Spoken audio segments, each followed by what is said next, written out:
Children, in previous video we have discussed about sources of sound, right? Now going to start propagation of sound. Okay, sound needs a medium for propagation because sound cannot travel through a vacuum. Okay, sound cannot through a vacuum, so sound requires a medium for its propagation, for traveling from one point to another. So for some examples or experiments demonstrate this fact. You can see this. Sound waves since propagate due to the vibration of neighboring air practices, right? It is very clear that sound requires a medium, solid, liquid or gas, for its propagation. So let's perform some examples, some activities given in your book. You can read, you can see, you will understand. So this activity you can do to demonstrate that sound needs a medium to propagate. What you have to use? The material required: an alarm clock, glass bell jar and vacuum pump. Okay, how you will set? Procedure: set an alarm time in the alarm clock and place it in the bell jar. Observe it from outside. You will hear the alarm ring on the set time. Now set the alarm time again and attach the vacuum pump with the jar. As the clock starts ringing, start removing the air present inside the jar. With the help of the vacuum pump, it will remove the air. So now what you will observe? You will observe that as the air inside the jar is taken out, the volume of the sound decreasing and eventually stops coming. So conclusion is, this happens because of the absence of air molecules, due to which sound is not able to propagate and reach our ears. So hence we conclude that sound requires a medium for its propagation. Okay children, so this one activity also you read to demonstrate that sound can travel through solid, sound can travel through liquid. Some more pictures are there, you can see here. This already explained, sound needs a medium for propagation. Okay, alarm clock. And one more activity given here, sound can propagate in a solid. Just see here, sound is heard when you put your ear near the table and just little bit move away the clock and then listen the clock, then you will hear the sound of the clock. Now place one end of a ruler or a metal rod below the clock and the other end very close to ear as shown in this picture. Again you will able to hear the sound, but when you will put the clock near your ear, you will hear the sound more clearly. When you will put this clock far away, then the sound will hear little faint sound will come.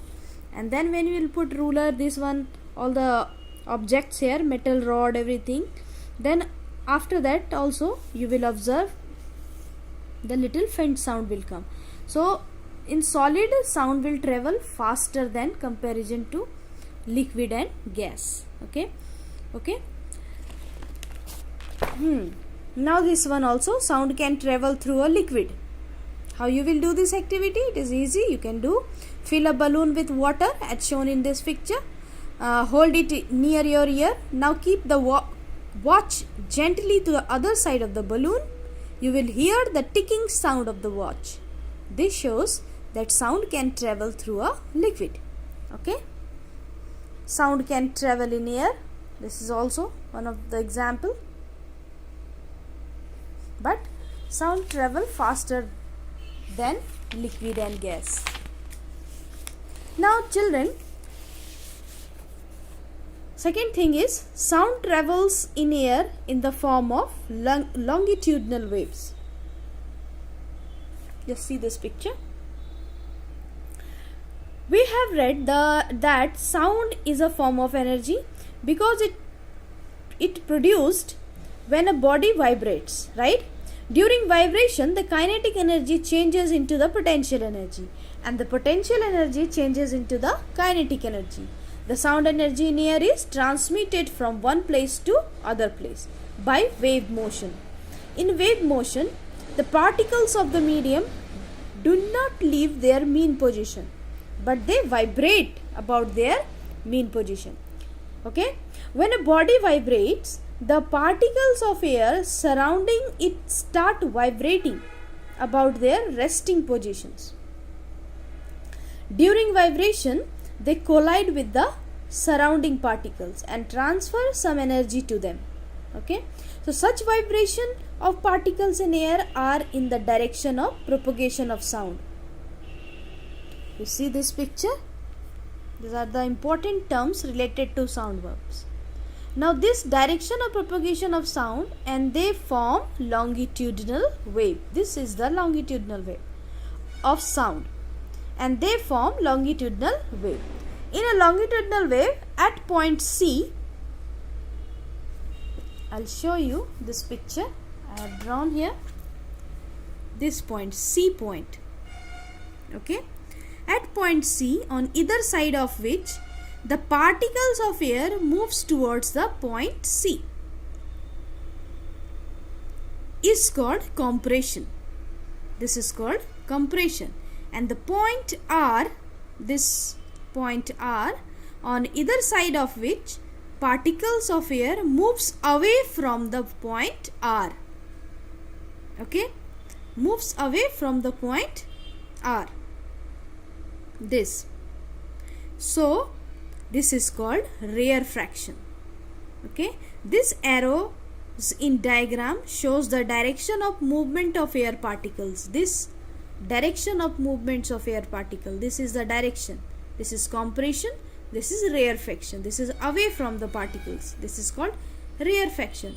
Okay, so when this gap showing rarefaction, this particles, molecules of particles, this showing compression, and this gap showing rarefaction. So okay, so in longitudinal wave, this point C, on either side of which particles of air moves towards the point C, this is called compression. And the point R, on either side of which particles of air moves away from the point R, is called rarefaction. Okay children, so this is also you can read in your book given. Okay, now there are some important terms. Vibration, terms related to sound waves: wavelength, amplitude, time period, frequency. So what is wavelength, children? Distance between two consecutive compression or rarefaction is called wavelength, and the distance between points B and F, D, H here given represent one wavelength denoted as a lambda. Okay, so wavelength is the length of wave corresponding to one oscillation is known as its wavelength and is denoted as a lambda. Okay, now what is amplitude? The maximum displacement of a wave on either side of its mean position is called the amplitude. A is the just here to here. This is called amplitude, maximum displacement. What is time period? The time taken by a wave to complete one vibration is known as its time period. Time taken by a wave to complete one vibration is known as its time period. It is always denoted by the letter T and is measured in second. What is frequency? The number of vibration produced by the source of sound wave in 1 second is known as its frequency. It is denoted by F or N. So frequency equal to 1 by time period. So revise, these are the important points children. Next class, audible sound, ultrasonic sound will discuss. Okay, this is very important points. Revise it.